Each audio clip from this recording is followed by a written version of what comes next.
The annual King Edward School Waterpolo Tournament was played last weekend, with 16 of the country's best polo schools battling it out for supremacy in one of the most prestigious tournaments on the school's waterpolo calendar.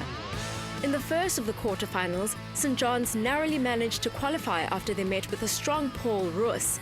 St. John's won by a slender 1 goal, the final score 7-6 to the Gauteng school. Well, we haven't been playing up to scratch for the past few months, and the fact that we got to quarterfinals we are very happy with, and we hope to go further and win the final.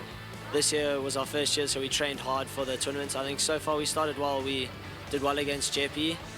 We stepped it up further against Paul Roos, but I think we maybe let it slip a little bit against KES, but we're quite excited for the quarterfinal against Bishops.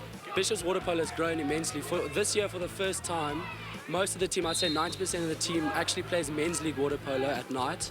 So they've got that experience against the really strong older players, and it's made a huge difference in our team, especially with the younger players having that experience against the strong guys. And coming to KES, some of these guys are really big.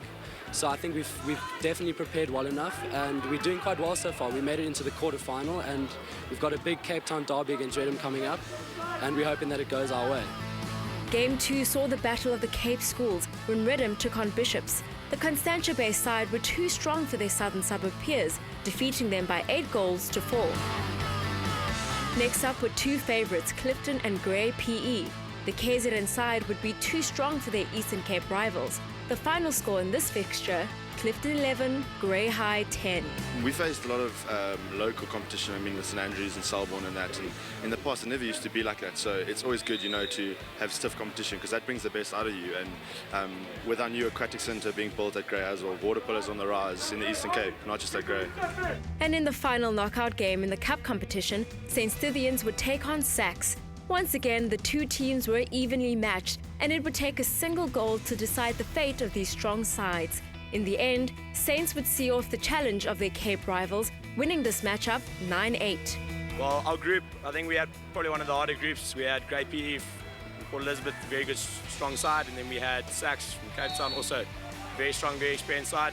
They were both very physical games, both of them very close.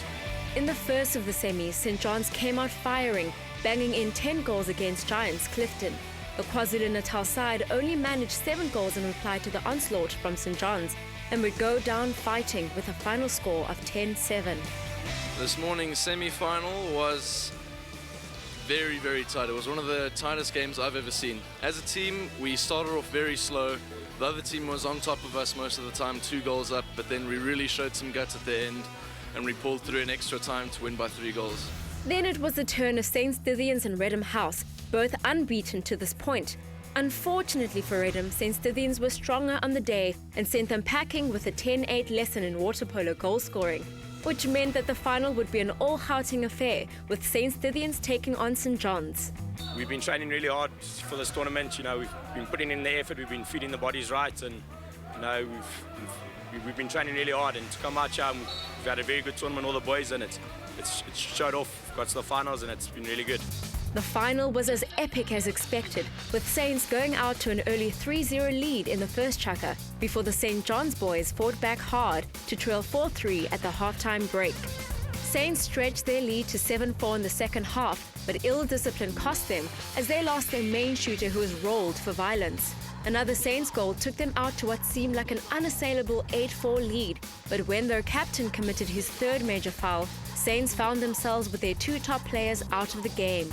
St John's threw everything they had into the last 5 minutes. However, their efforts were in vain as Saints held on for a 9-6 victory, emerging as the deserving winners of the 2013 KES Waterpolo Tournament. It was quite nerve-wracking, attack after attack after attack, trying to keep them out. It's a hard job, but I ended up doing that quite well, and obviously thanks to a team effort we were able to clinch this tournament. Winning the gold it's been something we've been looking to do for such a long time. We've been training really hard, and we got out there, and we played really hard, played for each other, and just winning it is really awesome. Congratulations to Dan Trinick of St John's, who was named Player of the Tournament, and to everyone at KES for another well-organised event, which showcased, once again, the absolute best in schoolboy water polo.